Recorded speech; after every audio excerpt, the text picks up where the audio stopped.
Hello, everybody. Thanks for tuning in to my list of 10 Al Pacino and/or Robert De Niro movies in no particular order. I mean, he's not wrong.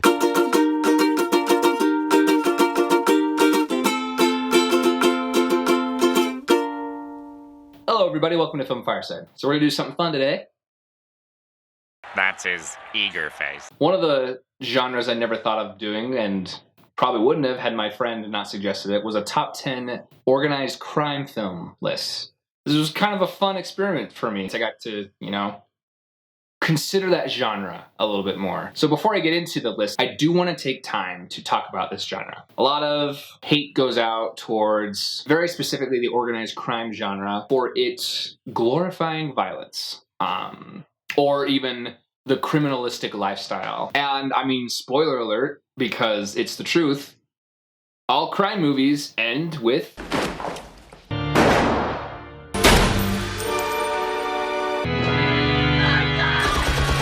no one really wins in crime films. That's kind of the theme of organized crime films. It questions morality, and more specifically, what we choose to do with that morality and where we place that morality in. One of the things you'll hear me say a lot is the content of the film is not the same as the intent of the film. If there is extreme graphic content for extreme and graphic content's sake, that's a poorly made movie. Honestly, I'm pretty cynical when it comes to nudity in films. I don't see any positive intention from nudity in film. Sure, you can justify nudity in a film. That image may have a symbolic meaning within the analysis aspects of it, and I can try and appreciate that. Appropriate media is definitely important, and I get that.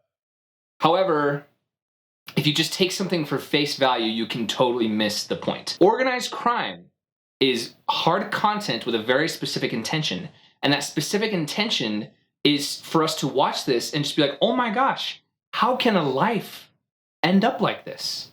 How can someone make these choices? Because a lot of these stories are based on true stories. We have potential as human beings to make bad choices. And if we're not careful, then we could end up like these people. Basically, these films are more or less modern day Greek tragedies. This list of films, I feel like, have a unique way of attempting that. Maybe not that specifically, but at least have some unique way of attempting it. Kind of like my critique of superhero films. Organized crime films sometimes can all kind of feel the same. So that being said, to make this list, I wanted to look for a little more unique types of organized crime films, maybe ones you hadn't seen before, and also were my preference of wow, I really thought this was a well-made movie, So that being said, some of the classics may not be on this list because there may be others that I felt did it a little better. For some of these films, I'm going to talk theme because that's very specific. I won't do that with all the films on this list, but that's part of the uniqueness, and that's part of why they're on the list, is talking the theme of the film. So, that being said, some of the films may be spoiled. I will take time to give a spoiler warning if I am going to talk spoilers. So let's get into this. Number 10. Killing Them Softly. This was one I actually watched pretty recently. Killing Them Softly is on Netflix right now, which is how I was able to see it. This one is a really interesting crime drama. It's kind of unique in the sense, the way it's unique is it uses the organized crime world. It uses it as a metaphor, which this isn't the only film that's ever done that. It's not that unique necessarily, but the type of metaphor it tells and the type of story it tells I thought was very, very, very well done. Honestly, I was super engaged with this film the entire time until literally the last 2 minutes. This film very well could have been in my top 3 on this list, but the last 2 minutes just tank this movie. Oh, I was so frustrated. Let me explain. There is a huge no-no in the film industry. You do not spoon feed your audience, especially a subtle hidden meaning that you had throughout throughout your entire film. You don't spoon feed that to your audience.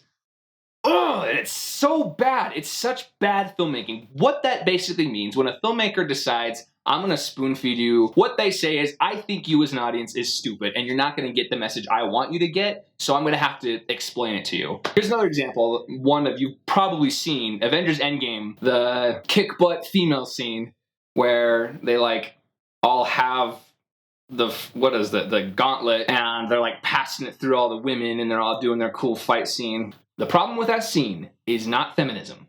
The problem with that scene is that the feminism was spoon-fed to us. The Russo brothers may as well have just like stopped the film and been like, "Hi, I'm Anthony Russo, and this here's my brother Joe. We'd like to take a moment to thank you for coming out to our movie today.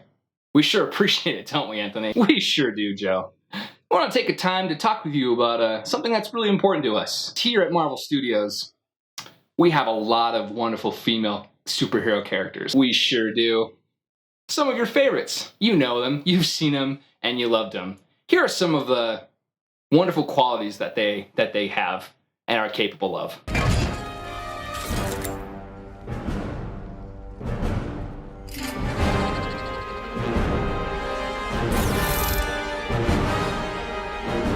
Boy, those female characters sure know how to kick some ass. They sure do. Thank you so much. And remember, stay feminist.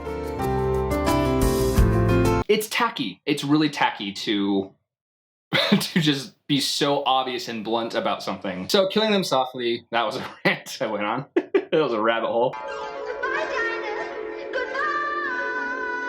Goodbye. Killing them softly, before that though, has just an engaging script. Brad Pitt gives like a knockout performance. I don't think I've ever seen him do like a organized crime film. Really well acted, very interesting premise, idea laced throughout. You don't have to worry about guessing what it is because he's gonna tell you at the end. I rant and rave about the end of Killing Them Softly.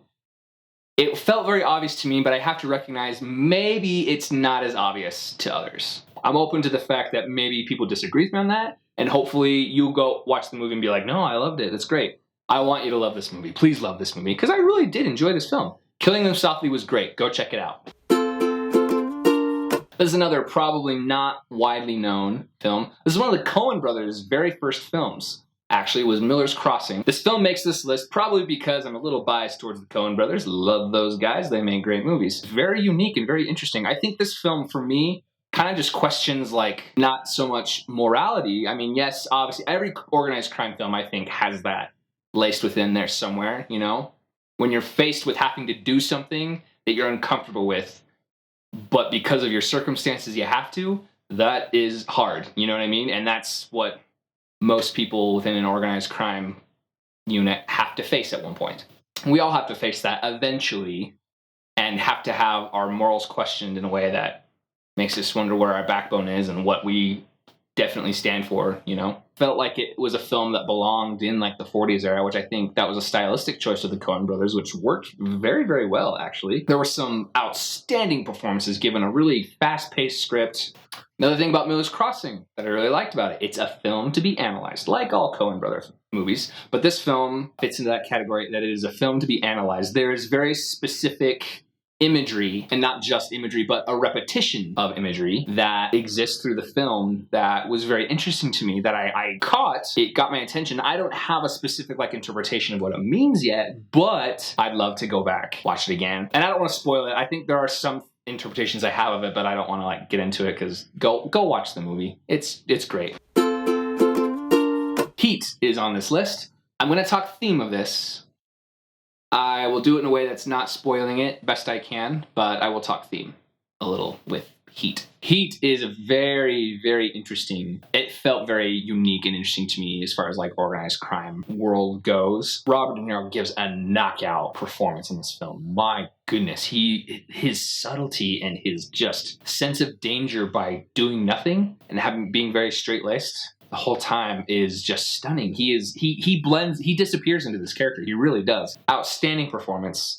That's what makes this film pop for me. And the writing of this film is very, very, very good. The narrative of the story, the dialogue, the text of the story really shines the theme and the moral of this specific organized crime story. This film is unique with its theme because all of the characters, even those who are trying to stop the organized crime, have to make sacrifices that are pretty detrimental. Not in like a life or death situation, but in like the relationships that exist. Those suffer from the decisions that are made. Heat feels very relevant still today. Its themes are outstanding. They really hit me. There's a lot to analyze about this film. Go check out Heat. It's an awesome movie. On the Waterfront, this is a film from the 1950s. I don't know where the first organized crime film came from. There may be some debate on that because the Western genre more or less is the same as organized crime drama in some respects. So, which is the first? I don't know. However, this film feels like it informed other organized crime dramas and kind of helped guide it in that direction. Very specifically with how it used organized crime. Watching this film now, almost like 60-ish years later, almost 70, it's much more of a historical piece. But when this film was made, it was very much a commentary on, very specifically, McCarthyism. For those of you who don't know what that is, Senator John McCarthy was a senator who was infamous for his search for the communists. He was going to get every communist out of that country. And very specifically, Hollywood was affected by McCarthyism. Its use of an organized crime drama in comparison to, Killing Them Softly kind of does this too, in comparison to an organization or a group that we recognize. What's the difference between how the government's handling things and how an organized crime group handles things? If there's similarities, we should be a little concerned. That's kind of, more or less, that's something about this film that's really awesome. And also, it's a well-made film, extremely well-made film. You've probably seen this clip, like either spoofed or just referenced. Marlon Brando's monologue, the classic. You don't understand. I could have had class. I could have been a contender. I could have been somebody. And you've probably seen it spoofed before. So that's where this film, that line comes from this film. Really well made. Go check it out. I really loved On the Waterfront. It's a very powerful story too. This wouldn't be a real organized crime film list if I didn't have a Scorsese film in here. Scorsese. As I considered and thought about the Scorsese crime movies I've seen, a lot of people really revered Goodfellas, and it's great movie. In my opinion, I feel, just from observing the films, because I watched Goodfellas and was like, okay, it's all right, it's a good movie. I watched Casino and was like, ooh, that's a good movie. The Irishman is on this list because, in my opinion, Scorsese got better as he made more crime films. I think this is his best out of all of those. And let me tell you why. First and foremost, the CGI choice. I think a lot of people viewed that as like he wants to use Al Pacino, Joe Pesci, and Robert De Niro, and they can't be young guys anymore, so we gotta make it work. I think it was much more a stylistic and artistic choice than it was a practical choice. So getting into the theme and artistic choices, I'm gonna kind of talk about spoilers, and more specifically, I am gonna talk about like how this film ends. So from this point on, just skip ahead to the next film on the list if you haven't seen The Irishman yet. But go see The Irishman because it's on Netflix. You have no excuse. You have no excuse. The other thing that makes this film unique is, again, I pointed out, most crime films end with the classic.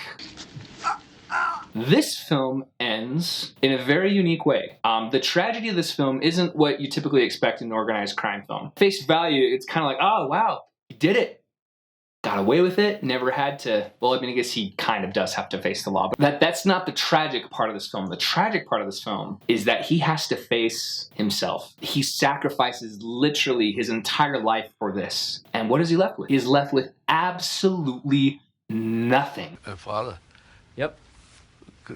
Do me a favor. Mm-hmm. Don't shut the door all the way. I don't like that. Just leave it open a little bit. Oh, okay.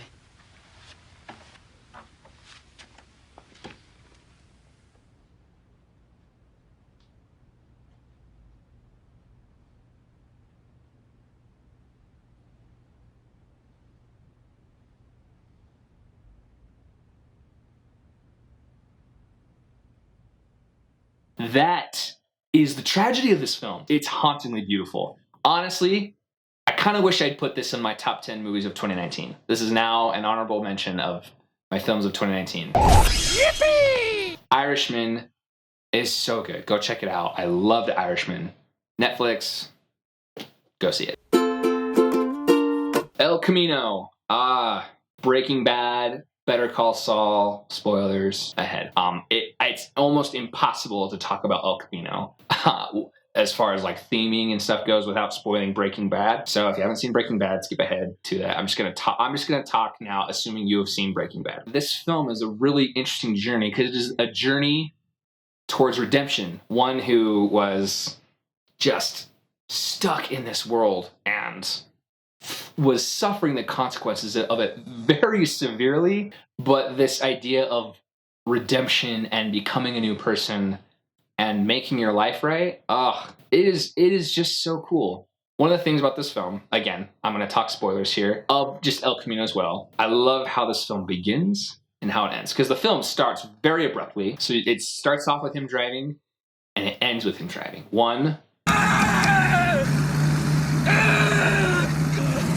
The other is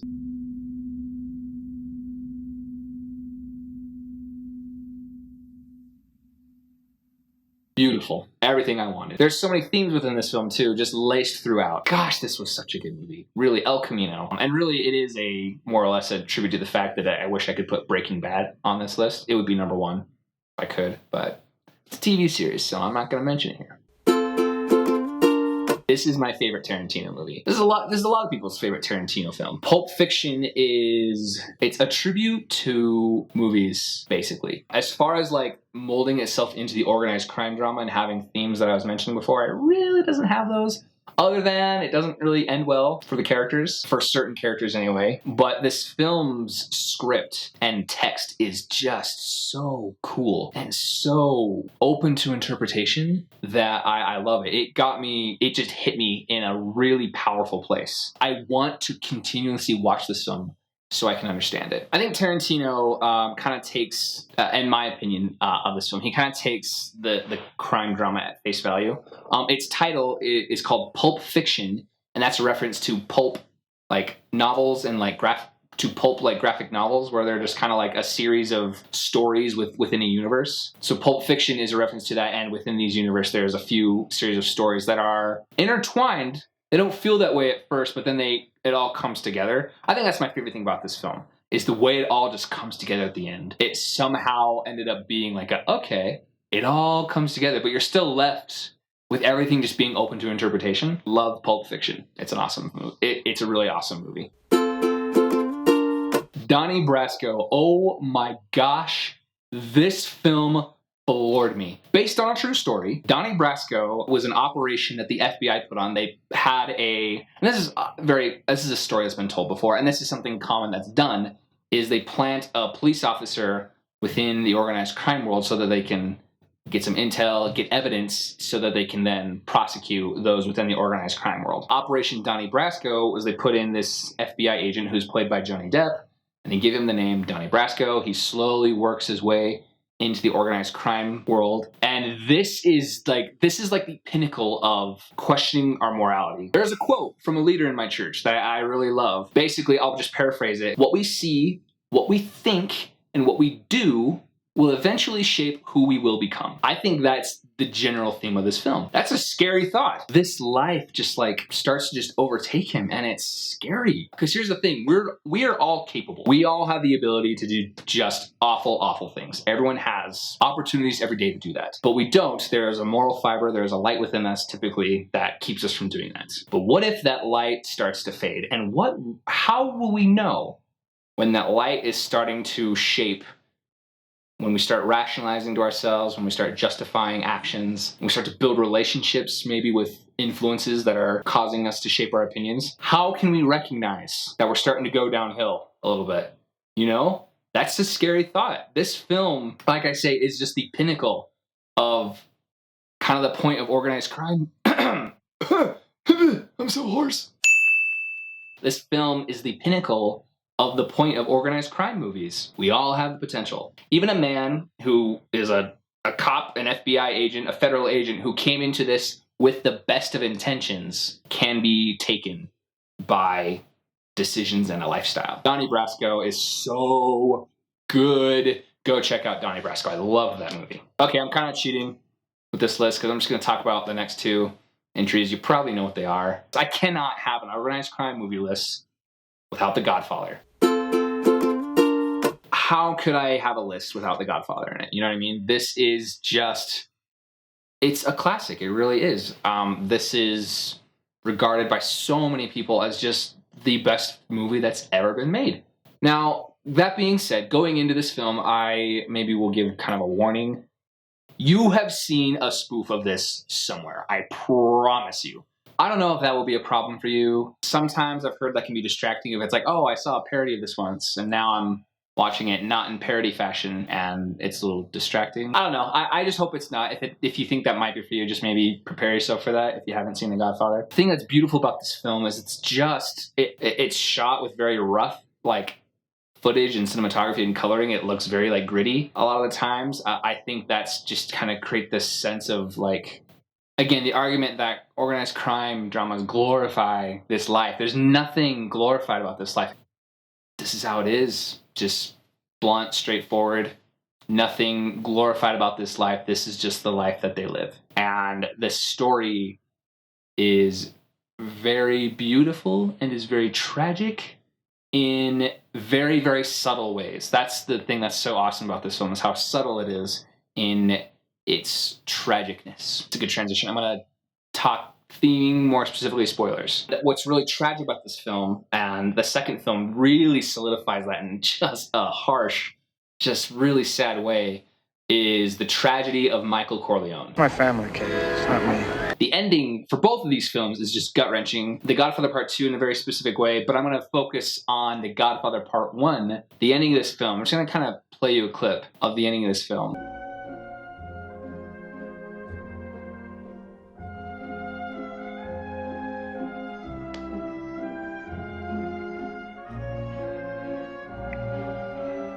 That Corleone.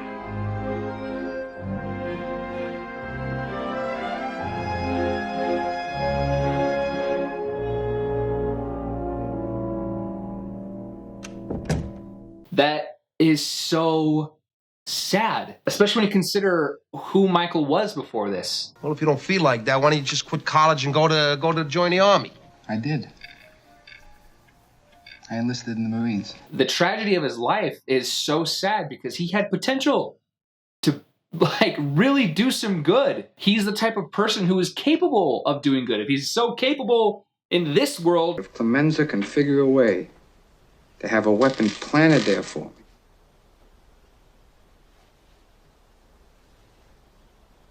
then I'll kill them both. Just think of how capable he would be in a different life. We see Michael Corleone lose himself. Literally lose himself in this life. This film is really good at perhaps tricking you into being like, okay, yeah, I can get behind this. These guys are respectable. You know, they have good values. They mean well. They just live a little differently than us. And you know what? Justification, justification, justification, justification. Who's being naive, Kay? Very believable. And it's scary to catch yourself maybe even sympathizing with this idea, these morals. It's so smart in that. This film is very, very smart. The Godfather is a classic for a reason. It's not just a classic because it's a bad movie. That would be stupid. Well, duh. This film is obviously a classic, and for a good reason. I regard it as a classic as well. Go check out The Godfather, Part 1 and Part 2. The list is complete. There are my top 10 unorganized. I think I'm a little bit tired. I'm in the unorganized crime business. We do crime, but there's no organization about it. It's crazy. I don't even know what to do with myself. I don't know who's boss. I don't know who to turn to. It's nuts. Thank you so much for watching. That's my list. Like I said, I excluded some of the classics, so let me hear your outrage on that. Tell me, are there just organized crime films that maybe not even classics, but what ones did I miss? Thank you so much for watching. Comment, like, subscribe. Bye-bye.